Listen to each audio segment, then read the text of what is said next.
No, dragi moji, danes vam bom pa čisto preprosto sem si rekla, ali pa dobila sem navdih, da vam preberem neke stvari iz knjige, ko imajo hormoni žur, ampak čisto naključno. Dejansko sem se odločila, da to, kar je za vas zdaj sporočilo, kar je ta trenutek najbolj pomembno, in verjamem, da bom točno tako vodena, kot je za vas prav, in da tisto sporočilo, ki ga danes želite ali pa rabite, da bo prišlo ta trenutek. Tako da z vami sem Minka Gantar in ne vam povem, da ja, lepo mi je. Uživam v tem, kar delam in čutim, da lahko nekaj dobrega naredim za ljudi okrog sebe, predvsem se pa sama najprej učim in mogoče to, kar sem se sama naučila, zdaj lahko pač tudi nekomu drugemu pomagam. No pa da vidimo, kam nas speljejo poti. Zastajanje vode v telesu, zatekanje telesa, tukaj se je odprl pri ščitničnem hormonu. In sicer ne bom brala celega poglavja, ampak vam bom v glavnem sporočilo povedala. To je na strani 218, če boste šli sami pogledati v knjigo, ko imajo hormoni žur in vse ostalo prebrali, ampak v glavnem sporočilo zastajanje vode. Krive so celice, ki so nepretočne. No, očitno je to današnje sporočilo za vas. Zakaj zatekamo? V glavnem zatekamo zaradi tega, ker celice postanejo nepretočne. In da si boste lažje predstavljali, kako delujejo celice. Stene celice so narejene iz maščobe, del iz maščobe. In zdaj, če si predstavljamo sobo, recimo tako kot tole, stene so narejene iz maščobe, medtem ko okna so pa narejena ali pa vrata iz beljakovin. In še ta beljakovinski vhodi, ki so, jih je treba podmazati z maščobami.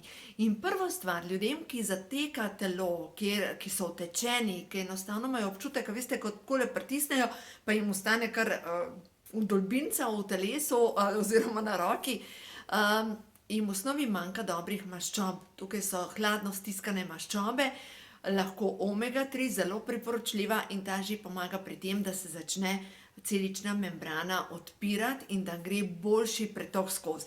Temu se drugače reče celična presnova. No, to je prvi vzrok za zastajanje vode v telesu. Drugi vzrok za zastajanje vode v telesu je pa pomanjkanje kalija. Zdaj pa, kje dobimo kalij?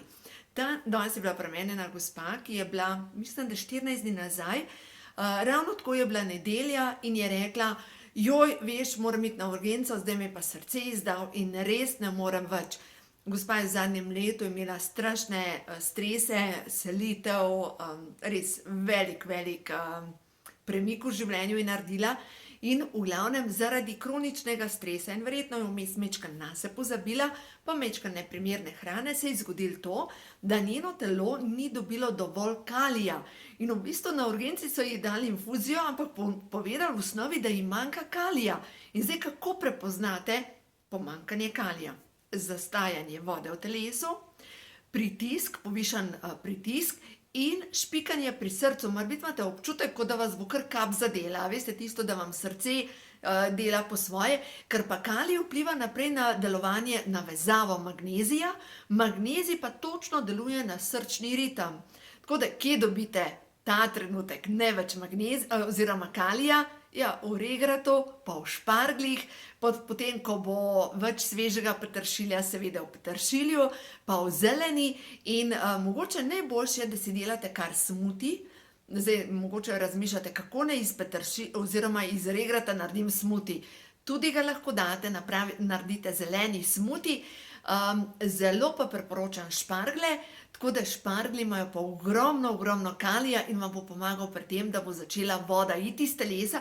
In tudi veste, ko jeste špargle, kako voda zaudarja. Ne vas ne bo strah, to je samo čiščenje vašega telesa in niso brez razloga zdaj v pomladnem času šparglji na razpolago. Tako da mogoče ideja za večerjo, ki vam bo pomagala pri razstrupljanju, no, ker moramo razumeti tudi procese telesa. V dopoldanskem času poteka proces razstrupljanja, se pravi, je pomembna večerja. Kaj vi jeste za večerjo? Pripravite si špargle, to lahko samo par kuhanih šparglov, pa poleg mogoče pojeste majčkeno pršuta. Lahko pa jih narežete, popražite čebulo, pol čebule, par šparglov, pa čez ubijete eno jajce, samo mogoče bo to večerja za dve osebe, za dve osebi bo mogoče za eno osebo kar malo preveč. Tako da v glavnem, taka večerja vam bo pomagala pri tem, da dobite več kalija. Še eno stvar, da se kalij veže, ne pozabiti soliti. No, in tukaj prav piše na strani 218 v knjigi, Ko imajo hormoni žur, sem pisala o tem, da dejansko problem je, ker ne solimo dovolj. Tako da dejansko je čas, da začnemo soliti hrano, ker sol aktivira delovanje vseh ostalih mineralov in pomaga pri tem, da se logično razstrupljate. Tako da očitno je to sporočilo za danes. Še eno stvar bom naredila, eno karto bom potegnila, prehod iz nove dobe, da vidimo, kaj vam stvarstvo sporoča. Za konec, da vidimo eno karto, tale bo za vas. Prepuščanje, zaupam toku življenja. To je karta številka 10, pa da vam preberem naprej sporočilo. Številka 10, kaj piše naprej. Ko zmorem prepustiti nadzor stvarstvu, se vse uredi na čudežen način. Poslušam notranji glas, ki mi govori. V moje življenje prihaja vse, kar je dobro za mene, in to s hitrostjo, ki je pravšnja za mene. Rezultatov se ne da izsiliti. Zaupam, da se vse ureja v najvišje dobro vseh vpletenih. Ne bo mogoče današnja misel, da zaupamo procesu življenja, ker pač včasih bi mi hitrejš, kot gre življenje, kakšno stvar na silo naredili, ampak mogoče ste se že naučili, jaz sem se, da z glavo skozi zid se ne pride daleč. Tako da ne razbijajte glave, pustite, da življenje prinese to vaše življenje, kar je prav za vas. Predvsem pa imejte se radi in uživajte v tem tednu. Svet je načeloma kar lep, če si ga lepega naredimo. Osnova so pa naše misli, zato pazite, kaj razmišljate. Imejte se lepo.